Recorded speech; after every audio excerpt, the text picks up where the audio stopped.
try to go into a little spiel about why tone matters first. The simple saying out there is it's not about what you say, it's about how you say it, right? In a lot of ways, that's true. Some ways it's not true, but most of the time it is true.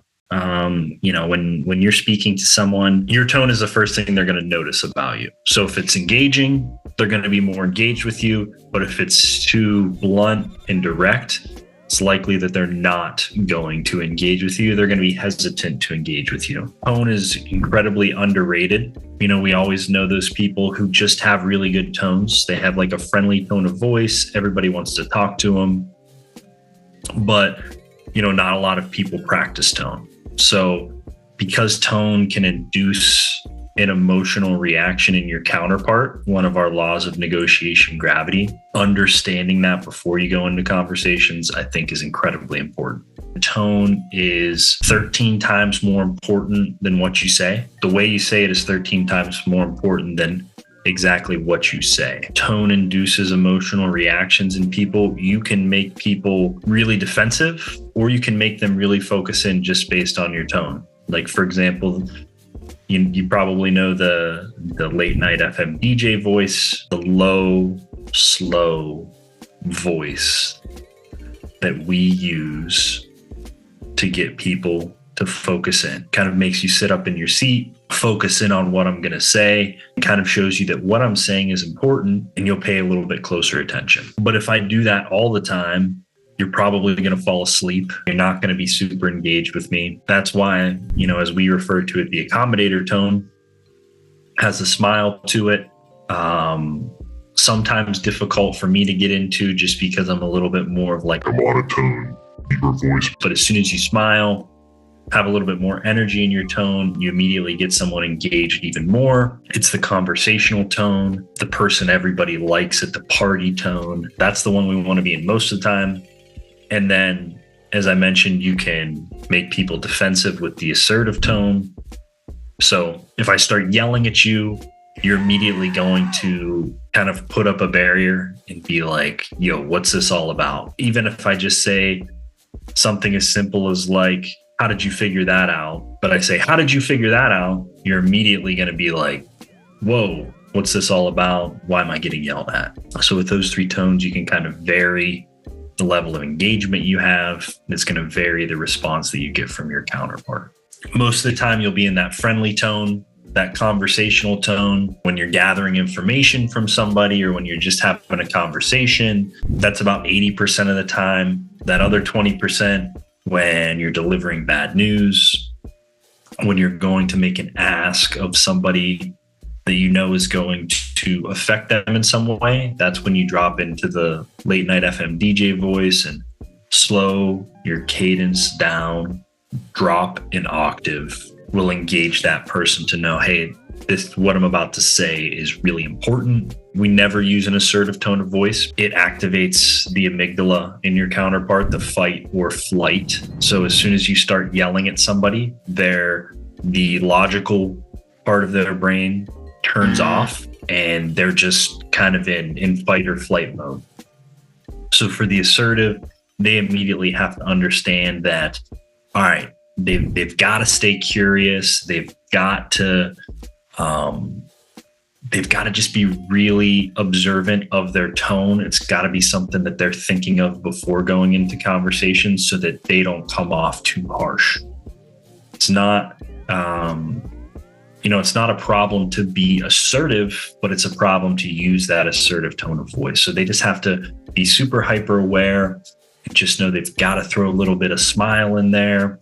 Make sure it doesn't come off too snarky or sarcastic. For the accommodator, while they do have the easiest time with the friendly tone of voice, what I've found with different accommodators is they have that friendly voice so much that even when it's time to drop into the analyst tone, they stay smiling. And if I deliver bad news to you in like a smiling, friendly voice, you're going to be like, is this guy a sociopath? They've got to make sure that they do practice that low and slow. Accommodators are always smiling, so they just need to not smile as much when they go into the analyst voice, because sometimes it's hard for people to get a deeper voice So if you need to deepen your voice for the FM DJ voice, kind of drop your chin and round your shoulders forward. And what often happens is that'll lower your larynx. For singers, the guys with the deep voice do this all the time, but that'll come off a little bit lower. And then if you need to raise the pitch of your voice, you simply sit up tall, kind of chin up, and you throw that smile in there and your larynx raises, which gives a little bit of a higher pitch. And then lastly, I kind of touched on this with the analyst. They just have to be super focused on smiling more, to be more engaged. Staying curious, I think, helps all three personality types maintain a solid tone. But for the analyst, they just can't be putting people to sleep. Like I sometimes have a tendency to, if I get too monotone. Tone's a skill like any of our other skills. It's part of the negotiation 9 skills. And in fact, without tone, the other negotiation 9 skills don't work. So you still got to practice tone in low stakes conversations, whether you're at, grocery store, Chipotle, Starbucks, those are always the easy ones that I use. Retail store, whatever it is, make sure, you're practicing that. Even if you practice in the mirror so you can see your facial expressions, because a lot of times facial expressions will also work together with tone. Tone and facial expressions and body language kind of work together.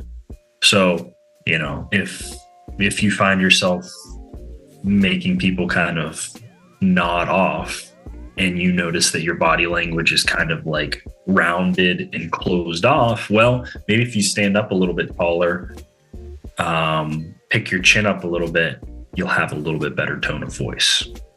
So low stakes practice in the mirror. Like for salespeople, call reviews are so important. You might think you've got a great tone of voice. You run the tape back on your call review and you're like, whoa, my tone of voice wasn't as good as I thought.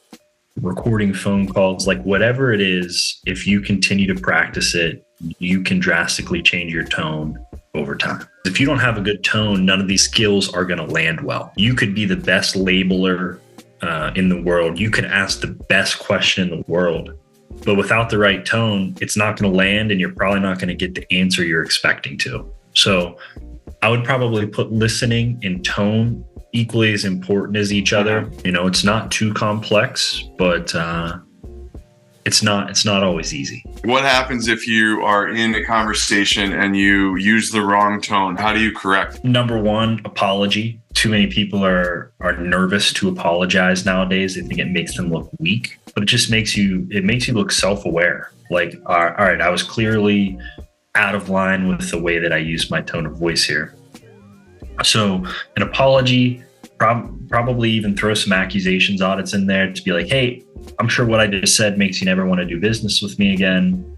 I'm sure what I said completely caught you off guard and now you're on the defense. We'll be mindful not to use that tone of voice again. So an apology, accusations audit, and then just, put your best foot forward and show that you're not going to continue to raise your voice. It's got to be like a genuine apology. I think that's what most people fail to realize. And hey, your tone of voice is going to come in handy with an apology. Like if I just said to you, I'm sorry, okay? You'd be like, are you really sorry? Remember, you don't get in life what's fair, you get what you negotiate. If you want to become a better negotiator, click the link in the description below.